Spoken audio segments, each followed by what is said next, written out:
New York City author Eddie Mora is a struggling writer. Eddie frequently goes to the bar and drink when he feels he lost concentration and ran out of ideas on the book he is writing. His girlfriend Lindy decides to quit their relationship because she is upset with his lack of development. One fateful morning he runs with Vernon, his ex-wife's brother. Vernon offers Eddie a sample of a pill he is peddling, which Vernon claims will help Eddie with his creative problems. Eddie took the pill before going back to his apartment. He was met by Valerie, his landlord's wife, who continuously nags at him about his rent while the pill started to take effect. Eddie finds that, all at once, he has perfect recall and can quickly evaluate pieces of information. He soothes the landlord's wife. And all of a sudden Valerie seems bewitched by Eddie being so witty and found themselves in Valerie's bed. Thanks to his newfound power, his abilities inspire him much for his book. As the pill's power worn out, he must take some more to keep him going. So he went to see Vernon and asked for more. Before Vernon gave him some pill, he sends Eddie to take his suit from the dry cleaner and grab some breakfast for them. Eddie came back and was shocked after seeing Vernon seated lifeless. He suspects the killers are searching for the NZT pill but haven't located them. In the end, Eddie discovers the pills, along with Vernon's black book and some cash. He is afterwards interrogated in a police station.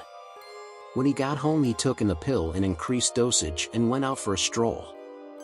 He learns the piano in 3 days, won the poker game in consecutive times, learned other languages in just a short time, and had a short time with somebody.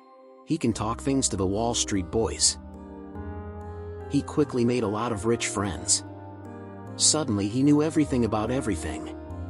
What he could do was limitless. He makes the decision to start stock market investing as his life gets better. He needs bigger money so he can earn more. He borrowed money from a loan shark, Gennady. He resumes his connection with Lindy after he's been considered by a brokerage firm. She was so amazed how different Eddie is now. They begin seeing each other once more, but feels he's being followed. Success in his stock market brings him a meeting with finance magnate Carl Van Loon, who puts him to the test by asking for his opinion on a merger with Hank Atwood's business. The man is impressed and schedules for another meeting. Eddie is too excited to go home, so he goes for a walk instead. He suddenly begins to feel strange once more, as though time had changed drastically. He doesn't know how he got to some places, until he found himself with girl in a hotel before going to a party with another. He chose not to take another tablet when he goes to a second meeting with Van Loon. But all Eddie can concentrate on is the TV, where the news announces that the woman he was in the hotel with has passed away. He abruptly adjourns the meeting.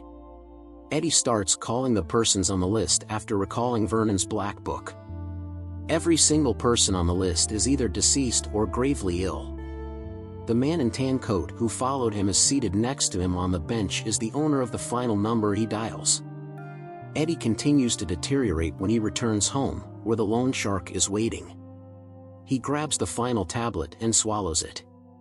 Eddie goes to the bank and returns the money he owed him. Eddie is so weak that he stumbles into Lindy's workplace. He reveals everything to her and requests that she bring the stashed pills he hid in her apartment. When Lindy arrives, she quickly locates them. As she is returning to the office, she calls Eddie to let him know that a man is following her. She ran away from him and asked assistance from 2 men. But the man in a tan coat stabs them. As Lindy was so scared, he took the pill so she can have the strength to run away from the man in tan coat. Eddie later employs 2 bodyguards to accompany him around. For Van Loon, he arranges the largest merger in history, and he gets back on his feet. Eddie goes to a chemist and offers to pay him $2 million if he can reproduce the NZT pill in 6 months.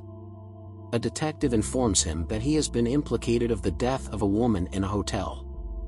Eddie then employs a top attorney to get him out of trouble.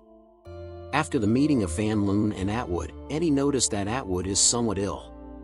Later, he encounters the loan shark giving him time for more pills or he will be in trouble. Atwood's wife came to inform them that her husband is very ill. Eddie notices that the man who had been watching him is with her.